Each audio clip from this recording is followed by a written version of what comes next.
ಪ್ರತಿದಿನದ ತಾಜಾ ಸುದ್ದಿಗಾಗಿ ಸೇವಾ ನ್ಯೂಸ್ ಕನ್ನಡ ಚಾನೆಲ್ ಅನ್ನ ಸಬ್ಸ್ಕ್ರೈಬ್ ಮಾಡಿ ಹಾಗೂ ಪಕ್ಕದಲ್ಲಿ ಕಾಣೋ ಬೆಲ್ ಐಕಾನ್ ಅನ್ನ ಒತ್ತಿ. ನಮಸ್ಕಾರ ವೀಕ್ಷಕರೇ, ನೀವು ನೋಡ್ತಾ ಇದ್ದೀರಾ SN news Kannada. DK Shivakumar ರಾಜೀನಾಮೆ.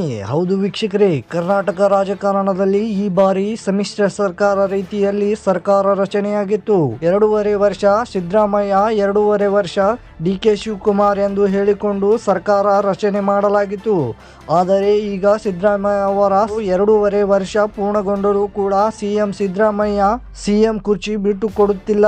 ಆ ಕಾರಣಕ್ಕೆ DK ಶಿವಕುಮಾರ್ ರಾಜೀನಾಮೆ ನೀಡಿ ತನ್ನ ಬೆಂಬಲಿಗರೊಂದಿಗೆ ಬಿಜೆಪಿ ಸೇರಿ ಸರ್ಕಾರ ರಚನೆ ಮಾಡುತ್ತಾರೆನ್ನುವ ಮಾತುಗಳು ಕರ್ನಾಟಕ ರಾಜಕಾರಣದಲ್ಲಿ ಕೇಳಿಬರುತ್ತಿದೆ. ಇದು ಎಷ್ಟರ ಮಟ್ಟಿಗೆ ಸತ್ಯವಾಗುತ್ತದೆ ಎಂದು ಕಾದು ನೋಡಬೇಕಾಗಿದೆ. ಇದಕ್ಕೆ ಪುಷ್ಟಿ ಕೊಡುವ ರೀತಿಯಲ್ಲಿ ಶಾಸಕ ಇಕ್ಬಾಲ್ ಹುಸೇನ್ ಮಾತನಾಡಿರುವ ಆಡಿಯೋ ಸಾಮಾಜಿಕ ಜಾಲತಾಣದಲ್ಲಿ ವೈರಲ್ ಆಗುತ್ತದೆ.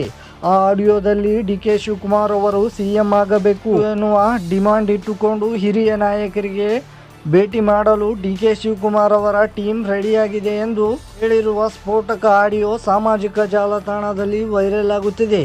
ನಾನು ಭಾನುವಾರ ಹೋಗ್ತೀನಿ ಸರ್. ಭಾನುವಾರ ಹೋಗ್ತಾ ಇದ್ದೀರಾ ಸರ್? ಹ್ಞೂ ಸರ್. ಅಂದ್ರೆ ನೀವು ಒಬ್ಬರೇ ಹೋಗ್ತಾ ಇದ್ದೀರಾ ಸರ್? ಯಾವ್ದಾರ ತಂಡ ಏನಾರು? ಸರ್, ನಾನು ಕೆಲವು MLA ನಮ್ಮ ಮದ್ದೂರು, ಮಂಡ್ಯ. ಹಾ ಸರ್. ನಮ್ಮ ಬಾಲಣ್ಣವ್ರಿಗೂ ಅವರು ಬರ್ತಾರೆ. ಸರ್.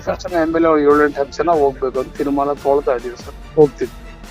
ಅಂದ್ರೆ ನೇರವಾಗಿ ಯಾರನ್ನ ಭೇಟಿ ಮಾಡ್ತಾ ಇದ್ದೀರಿ ಸರ್ ಅಲ್ಲಿ? ಅದು ಯಾರ್ದಾರು ಅಪಾಯಿಂಟ್ಮೆಂಟ್ ಕೇಳಿದ್ದೀರಾ ಸರ್? ಯಾರ್ದು ಅಪಾಯಿಂಟ್ಮೆಂಟ್ ಕೇಳಿಲ್ಲ ಸರ್. ಹಾ ಸರ್. ಖರ್ಗೆ ಸಾಹೇಬ್ರಿಂದ ಹಿಡಿದು ಮೇಡಮ್ ಇಂದ ಹಿಡಿದು ಪ್ರಿಯಾಂಕಾ ಮೇಡಮ್ ಇಂದ ಹಿಡಿದು ಹಾ, ಯಾರು ಸಿಗ್ತಾರೆ ಅವ್ರ ಪರವಾಗಿ ಹೋಗಿ ಮಾತಾಡ್ತೀವಿ. ಅಂದ್ರೆ ನೇರವಾಗಿ ನಿಮ್ಮ ಡಿಮ್ಯಾಂಡು DK ಶಿವಕುಮಾರ್ ಅವ್ರಿಗೆ ಸ್ಥಾನ ಕೊಡಬೇಕು ಅಂತನಾ? DK ಶಿವಕುಮಾರ್ ಅವ್ರಿಗೆ ಸ್ಥಾನ ಕೊಡಬೇಕು ಅಂತ ನಿಮ್ ಡಿಮ್ಯಾಂಡ್? ಹೌದು ಸರ್. ಇನ್ನೇನ್ ಮನವಿ ಮಾಡ್ತಾ ಇದೀವಿ ನಾವು, ಅವ್ರಿಗೆ ಒಂದು ಅವಕಾಶ ಸಿಗ್ಬೇಕು ಅಂತ ಹೇಳಿ ಹಾ ಸರ್, ಮನವಿ ಮಾಡ್ಕೊಳಕ್ಕೆ ಹೋಗ್ತಾ ಇದೀವಿ ಸರ್. ಬೇರೆ ಇನ್ನೇನಿಲ್ಲ. ಭಾನುವಾರ ಹೋಗ್ತಾ ಇದ್ದೀರಾ ಸರ್? ಭಾನುವಾರ 4-4:30 ಫ್ಲೈಟ್ ಇರ್ಬೇಕು ಸರ್.